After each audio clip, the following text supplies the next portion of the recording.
Well, salutations, kindred spirits. Hey, welcome to another magic tutorial. Guess what we're talking about today? This one might be a little large for our use. I have a few others that we can pick from here. Metal, wood tips with metal.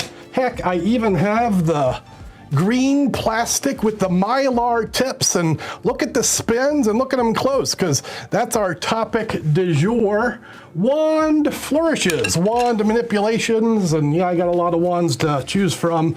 This is the one that I choose to use today. This is the JL. I'll tell you what this is. It's a metal core wrapped in silicone. It's threaded kind of like a pool cue. So these things screw together. Nice and lightweight. It's sleek, right? It fits in your inner breast pocket for like walk around. And for some of the wand flourishes, this thing is just invaluable. And one of the things that I like to do is the levitating wand. Let's bring this up to this camera here where it looks like the wand floats at the fingertips. And the JL silicone wand is perfect for that. So this is the tool we'll be using. The subject matter at hand is wand spins and manipulations. And for that, we're gonna move over here to our stand-up camera. Okay, so in this brief tutorial, we'll be talking about several ways to wield your wand, different spins, flourishes, and manipulations that you can use to enchant your audiences as you perform your sleight of hand manipulations. And you've just seen them all in action. Let's get started talking first and foremost about the drummer's wand spin. This is a cool flourish that is easily attainable, and it serves some value moving forward in your sleight of hand skill set. To execute the drummer's wand spin, you kind of start like you're writing with a pencil. So it's between your first two fingers and thumb gripped in this position. What's going to happen is the wand is going to spin around your thumb in this fashion. It's going to work from inertia of the middle finger, which will kick the wand. So we're going to go from our pencil writing grip into more of a thumbs up situation. So I move my thumb upward a little bit. The birdie finger has positioned itself a little more leftward in my case, and it will now kick towards my body, providing the inertia to spin that wand around the thumb.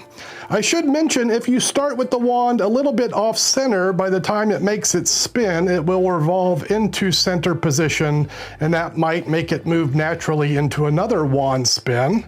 And the one you're seeing here is the divernon wand spin. I'll talk about this in just a second, but let me grab a ball. A sphere from a cup and ball set will demonstrate the drummer's wand spin finesse, and it is exactly that.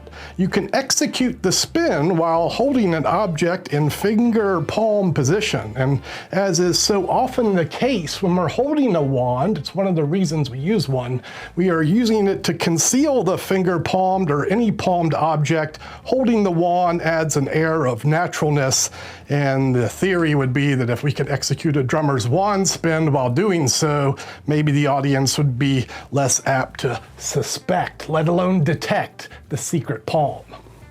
So that is the drummer's wand spin. Now let's move on to this, which is the divernon wand spin. This spin evolves from another drummer's kind of spin, which is this thing that's an illusion of the wand spinning. It's actually kind of making like an elliptical figure 8 situation as the fingers just kind of massage each other. They just like move up and down, and you get a little wrist action here, and that creates the illusion of a spinning wand. And this is a cool flourish to know and use in general as well.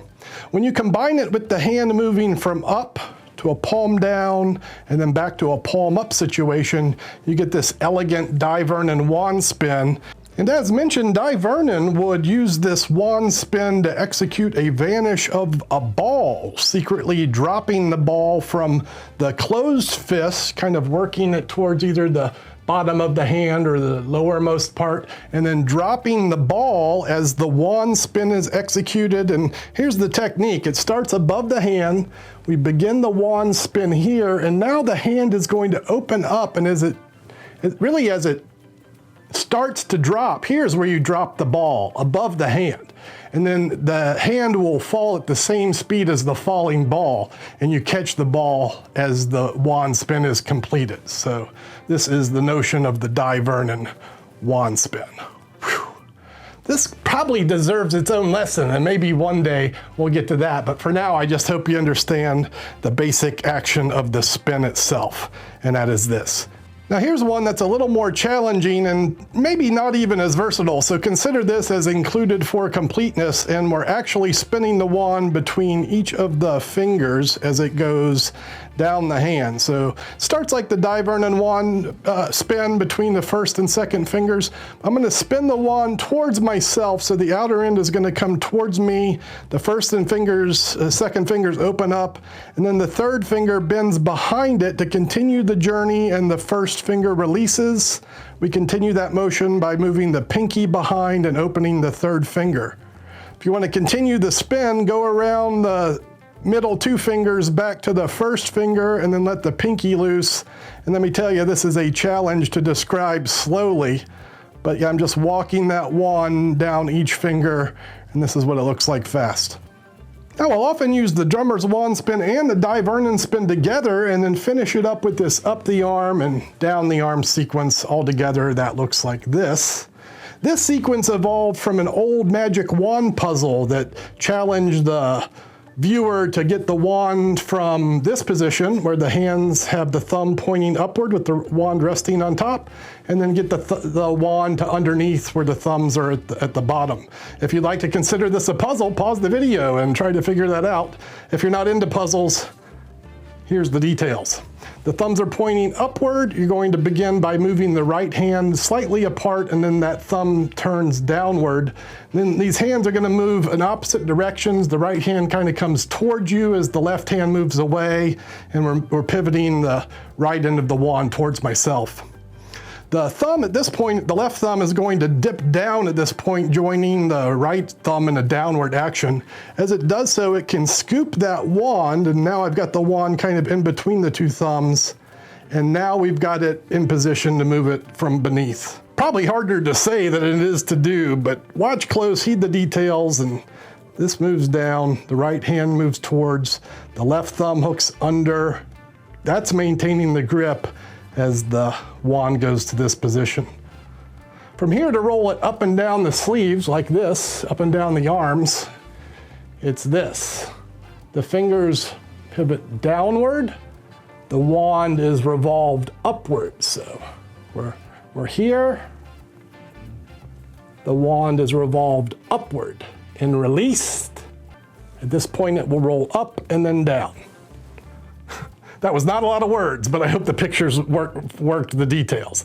So we do the puzzle, a little pressure on the wand as the hands bend down. I've got it clipped with the thumbs. Once it's reached this position, we can release the thumbs as the wand rolls up to the elbows and then down. I'll usually throw it and then give it another wand spin after that. And lastly, let's take a look at this flourish, which allows you to create the illusion you can balance a magic wand on the tip of your finger. But not this one, these two. And that is the illusion of the levitating wand. Come here.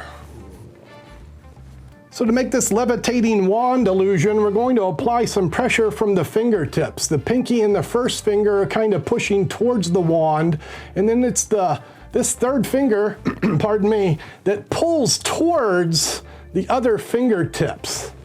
And it's this pressure of that third finger pulling towards the first finger and the little finger, which are kind of pushing outward, that create the illusion that this thing is magnetized to the tips. But because that finger is just a little bit more downward and it's pulling towards the other two, this grip allows it to magnetize onto the fingers. So a fun presentation is to act like you're balancing it here, and then as you do so, get that grip set here.